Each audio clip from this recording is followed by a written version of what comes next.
क्या आप जानते हैं, भारत की आजादी की सबसे रहस्यमयी कहानी एक ऐसे नेता से जुड़ी है जिनकी मौत आज तक साबित नहीं हो पाई। सुभाष चंद्र बोस है। क्या वे सच में 1942 में मर गए थे, या इतिहास ने हमें पूरा सच कभी बताया ही नहीं? नेताजी सिर्फ एक नेता नहीं थे, वे आजादी की वो आग थे जिसने ब्रिटिश हुकूमत को हिला दिया। लेकिन हैरानी की बात यह है कि उनकी मौत पर आज तक एकमत नहीं है। 18 अगस्त 1945 दावा किया गया कि नेताजी जापान के ताइहोकू एयरपोर्ट से उड़ान भरते समय एक विमान दुर्घटना में मारे गए।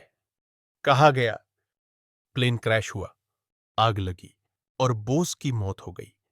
लेकिन सवाल यह है, उस क्रैश की कोई फोटो क्यों नहीं, कोई स्वतंत्र गवाह क्यों नहीं? जापानी डॉक्टरों ने कहा बोस की मौत जलने से हुई, लेकिन न पोस्टमार्टम हुआ, न कोई ठोस मेडिकल सबूत मिला, और जो अस्थियां भेजी गईं उनका डीएनए टेस्ट कभी नहीं हुआ। तो फिर कैसे मान लिया गया कि नेताजी मर चुके थे? उत्तर प्रदेश के फैजाबाद में एक साधु रहते थे, नाम गुमनामी बाबा। उनके पास नेताजी जैसी लिखावट थी, जर्मन दूरबीन थी और आईएनए से जुड़े दस्तावेज भी। कई लोगों का दावा था गुमनामी बाबा ही नेताजी थे जो पहचान छुपाकर भारत में रहे। सरकार ने 3 जांच कमेटियां बनाई। पहली शाहनवाज कमेटी, दूसरी खोसला कमीशन। दोनों ने कहा बोस की मौत हो चुकी है। लेकिन 2005 में मुखर्जी कमीशन ने कहा प्लेन क्रैश के सबूत कमजोर है, यानी मौत साबित नहीं होती। ब्रिटिश खुफिया फाइलें बताती हैं बोस पर निगरानी 1939 तक चलती रही। सवाल उठता है, अगर वे 1945 में मर गए थे तो 4 साल बाद जासूसी क्यों?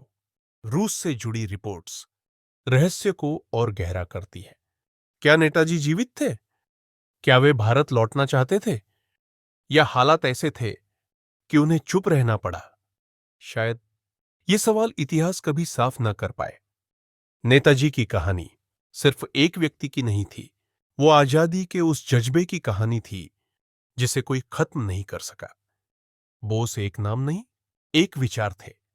अगर आपको ये कहानी सोचने पर मजबूर करे तो लाइक करें, शेयर करें, और ऐसी ही एपिक हिस्ट्री के लिए एपिक हिस्ट्री विद म्युकेश को सब्सक्राइब करें।